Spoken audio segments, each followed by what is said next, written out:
You're not the type of person who says, I told you so in any sort of circumstance, but you did warn us that some of these states look like they were hitting potentially pandemic levels or outbreak levels within those hotspots.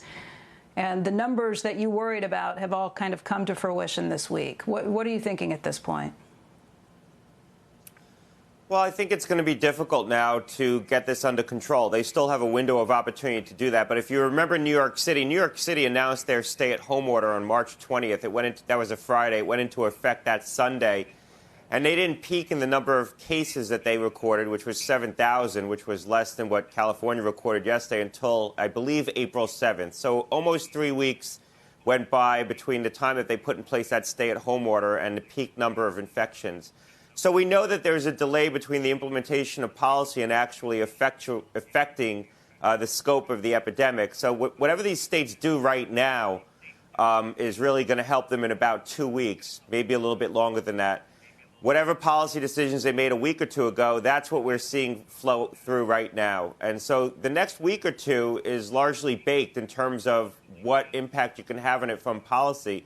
So they need to start thinking a little bit longer term where they think they're going to be in 2 weeks based on the current trajectory and start implementing policy to try to affect that. And I think the first two things they're going to look at is probably closing some congregate settings. So they're not going to shut down their economies. It's very clear. They're going to weather this, but they need to look at some selected shutdowns of congregate settings like perhaps bars and then look at their healthcare system and make sure they think they're going to have enough capacity in 2 or 3 weeks. And if they're worried about that, start to dial back on certain procedures right now, certain elective surgeries, to free up some capacity. Now, Texas and Florida have a lot of capacity across the state, but there's parts of even those states that look pressed right now, for example, Houston. Hey, Scott, every time I retweet some of the things you've put out, just looking at concerning numbers on hospitalizations or where there are hotspots, inevitably somebody tweets back and thinks that this is, some sort of political statement that you're making. I just want to make this clear from the get-go. You served as an official in the Trump administration as the head of the FDA. What you are talking about are the numbers you see as a doctor and a former FDA official and the things that concern you. I want to ask you about testing, because from the very beginning, you and Dr. Fauci and others have said that testing is the most important. Yesterday, we heard from the Trump administration that the federal government is not going to be picking up the tab in the near future for that it will be pushed back to the states and municipalities for that. Is that something we need to be concerned about or not? Well, we need more testing. I mean, this is something, again, I was writing about back in January, trying to free up the academic labs to get into the testing game and the commercial labs, because I didn't feel the public health labs alone were going to be able to carry the burden. So this has been a consistent theme of mine as well. The more that we test and turn over cases, the more we can get people identified and isolated. People, when they find out they have a positive infection, will do the right thing. They will self-isolate. They don't want to infect other people. So getting people diagnosed is very important.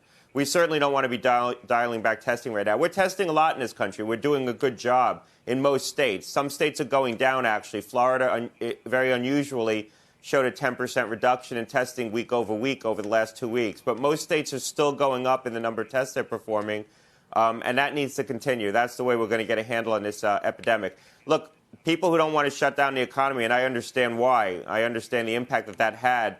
But if you don't want to shut down the economy, you got to decide what you're for. And if you're going to be against universal masking, against testing, against tracing, and you don't want to shut down the economy, you're just going to have to tolerate, then, a very large epidemic. And I think once these epidemics start to spread larger than they are right now in these states, you're going to start to see excess death and disease.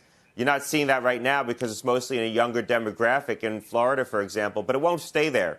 There's a lot of infection in states like Texas and California right now, and Florida for that matter. South Carolina looks troubling, Alabama, Georgia's starting to look troubling, North Carolina, Arkansas.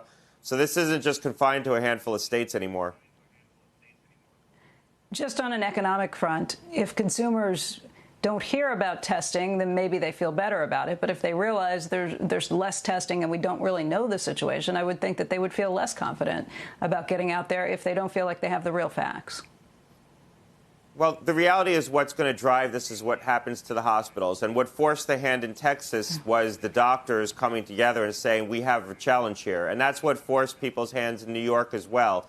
I don't think medical providers, nurses, doctors want to work in a COVID-only healthcare system where they're not getting support of elected leaders. And so when the hospitals start to get pressed, they're going to press policymakers to try to take steps to mitigate the burden on the healthcare system. Doctors don't want to take the risk of exposing themselves to a COVID-only healthcare system if people aren't helping them. And when you see Texas Medical Center right now, the projections on their website, they're going to be in surge capacity in a couple of days.